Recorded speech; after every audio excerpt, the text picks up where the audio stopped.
皆さんこんにちは、ましろです。はい、今日は大阪2日目の Get Ready With Me をしながら最近ちょっと大闇期に入ったお話をしようかなと思います。なんかここ最近結構元気にやってたんですけど、PMS とかこれね撮ってる日の前日にユニバ行ってるんですけど、ユニバ帰ってきてからの疲れとか、なんかこれ一番だけど、アラサー特有の悩みとかで、もうほんといろんなダブル以上トリプルコンボぐらいのなんか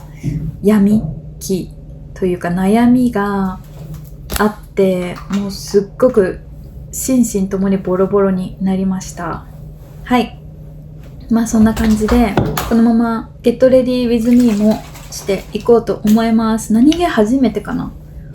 なんかちょっとね、みんなとお話しする動画も楽しいかなと思って、ちょっとね、今はね元気なんだけど、こういうね吐き出す回もあってもいいかなと思って撮ってみました。多分私の動画を見てくださってる方々はちょっとね同じぐらいの年代の方が多くて、もうアラサー世代の子が多いと思うんですけど、アラサーってなるとさ、なんか周りがどんどん結婚とかし始めて、どんどんなんか大人と、子供までとは言わないけど自立してない大人と、なんかもう自立してる大人みたいな境界がはっきりしてくるんですよね。なんか自立してない大人って私もそうなんですけど、実際ねアラサーになってまだ実家暮らしをしてて、それ自体は全然問題ないと自分では思ってるんですけど、時々ふとこのままでいいのかな私とか思ったりすることがあって、普通に体も健康でその他になんか幸せなことがねあると、そんなに重く受け取ったりしないんだけど、なんかねやっぱり心身ともに疲れとか、ストレスとかが溜まってたりすると、どうしてもね普段大丈夫なものに負けちゃうというか、なんかちょっとウイルスみたいな抗体がなくて抵抗できなくて侵食されちゃうみたいな感じなのかな。なんか結局だから器だよね。受け取る側の器がしっかり幸せじゃないと、なんか幸せを見つけられないというか、そういうのを最近感じました。やっぱりね、感謝だったり幸せだったりって自分がそれなりに順風満帆というか満たされてないと、なんか受け取れないし、その幸せとか感謝っていうものをその他の人にお返しできないなって思います。つくづく。だからやっぱり自分自身を幸せにしてあげたいよね。このなんかいろんな悩みとか疲れとかがもうなんか自分の中で大爆発しちゃって、母にね話しながら気づいたら大号泣しててなんか自分の気持ちを話したりする時に涙が出ちゃうっていうのは結構よくあることなんだけど、私これ INFJ の人に多いみたいなんだけど、なんか結局自分の気持ちを誰かにそのまま直接伝えるのが苦手なんだよね。自分の気持ちってとりあえずうちに秘めておけばいいやって思っちゃうタイプなんだよね。基本的に自分の意見が通らなかったとしても、今この空間が丸く収まるんだったら、もう自分の意見は言わなくていいやとか通らなくていいやってだいぶ思っちゃうタイプで、なんかその瞬間を円滑に回す方に意識をしているというか、結構これが八方美人っぽいところでもあって、これって結局その場は丸く収まって平和に終わったとしても、自分の気持ちには嘘をついているわけじゃん。自分は本当はこうしたかったけど、この子は多分こうしたいだろうな、だったら別にそれが自分も嫌いなわけじゃないから、そっちの子の意見に乗ってあげた方がいいなって思って、いいよそっちでっていう風に思うことが多いというか、でもこれって結構自分の意見をないがしろにしてるというか、自分自身をないがしろにしちゃってるわけじゃん。なんだろうね、自分を大切にしなきゃいけないんだけど、普段そうやって自分の意見を隠して生きているから、その自分の意見をいざ誰かに伝えたところで、その相手が傷ついてしまったり、こんな風にこの子思ってるのって思われて嫌われてしまうとか、なんかそういう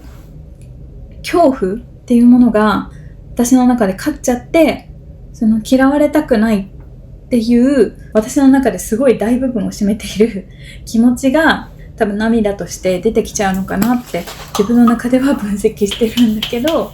わかんない。これみんなそうなのかな。同じ、特に INFJ の方はどうなんだろう。なんかね、こうやって話しててもちょっと泣きそうなんだけどなんかほんと意味わかんないよね。結局伝わんないと思うの、これ。こういうタイプじゃない人って絶対いるし、純粋になんで泣いちゃうのとか、ね、泣くほどのことじゃないじゃんとか思われるかもしれないんだけど、私だって泣きたいわけじゃないし、泣こうと思って泣いてるわけじゃないのね。なんだけど、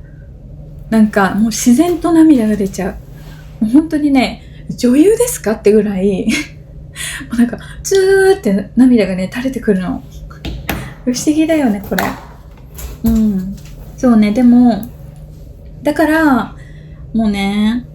難しいんだけど、自分の意見を言ったりしたいのかな。わかんない。究極わからない。自分の意見言いたいのかな。でも結局そこで自分はこうしたかったっていうのを言わなかったことで、自分に対して嘘をついてる、それがストレスになって、どんどんね、心が疲弊していって、結局友好関係をどんどん自分の中で狭めてる感じはして、何がしたいんだろうって感じ。だから本当私の妹みたいなね、結構意見をズバッとその場で言えるタイプなんだけど、そういうなんか自分とは違うタイプの人っていうのは憧れるというか、惹かれる人としてね、人間として憧れるなって思う。私にはそっちにはなりたいけどなれない気がするから、だから私本当に今ね、上半期が終わったけど、下半期の目標はノーを言える人間になるっていうのが私の目標なのね。なんか結構イエスマンとかね、いう映画とかあるじゃん。なんかもうとりあえずイエスって言えばどんどん世界広がっていくよみたいな。で、私はそのイエスを言い続けると結局ちょっとストレスが溜まってしまうタイプだったっていう、もうね、20数年生きてきてもう気づきましたね。結構自分って変わってるタイプだと思うの実際なんかちょっと変人というか、自分で言うのおかしいかもしれないけど、なんか結構いろんな意見が自分の中ではあって、でもそれを出すとちょっと変わってるとか、それは変じゃないとか、それは今このタイミング違うでしょとか、そういうこともあると思うから言えないみたいな、言わないようにしてるっていう風だから、なんかそれを言えるようになったら自分にも嘘つかない状態になって、ストレスはたまらないのかなって思って、できる範囲で、ノーを言うというか、自分の意見を言う、ノーを言えるような人になりたいっていう願望だね。基本的にね、本当にノーが言えないの。なんか嫌だなって思っても、全然いいよって言っちゃうのね。もう全然いいよが私の口癖なんだけど、でもこれってさ、なんか女性って特に年々女性はさ、幸せになってくって言うじゃん。なんかいい意味でおばさん精神、もうなんかもう何でも良くなる、どうでも良くなる、何でも良くなる、いい意味でそう思えるようになるとさ、だいぶさ、心がさ安定しそうだよね。なんかそういう精神で生きれたら幸せだろうなって思う。で、どんどん多分、そういう心の持ちようになっていけれると思ってるから、年を取るのも案外悪くないのかなとも思う。そういう考えを持てる大人になっていきたいです。私の動画を見てくださってる方は、どんな MBTI の人が多いんだろうね。なんか多分似てるタイプが多いのかなって勝手に思ってて、コメントでも時々、私も INFJ ですって教えてくださる方がね、いらっしゃって、同じ INFJ さん嬉しいのね、見てくださってる人が。私もなんか Vlog 結構見たりするんだけど、この人の感性好きだなって思う人が大体 INFJ の人が多くって、なんかやっぱり同じような感性を持つのかなって思って、なんかちょっと嬉しくなりますね。自分みたいに考えるタイプは私だけじゃないんだなみたいな。特に INFJ って世界的には結構希少な性格タイプだけど、日本には結構多いっていうじゃないですか。だからなんか意外と一人じゃないのかもなってちょっと考えたりします。それが救いだよね。私自身をたくさん愛せる人になりたいなって思います。みんなもね、自分大事にしよう。自分を大事にしたら本当に周りにもその幸せとか与えられる人になると思う。本当に自分が満たされてれば相手を満たすことも全然できると思う。だから器の問題だと思いますっていうのをここ最近とても病んで考えました。みんなもね、多分辛いこととかねあったりすると思うんだけど、あんまり自分を責めすぎず、ちょっと多責思考になってもいいんじゃないかなって思う。自分を大事にしていこう。まあそんな感じでした。またゆっくりねメイク紹介とかもしたらなって思います。で、こういうのねちょっと評判良かったらまたやってみようと思います。ご視聴ありがとうございました。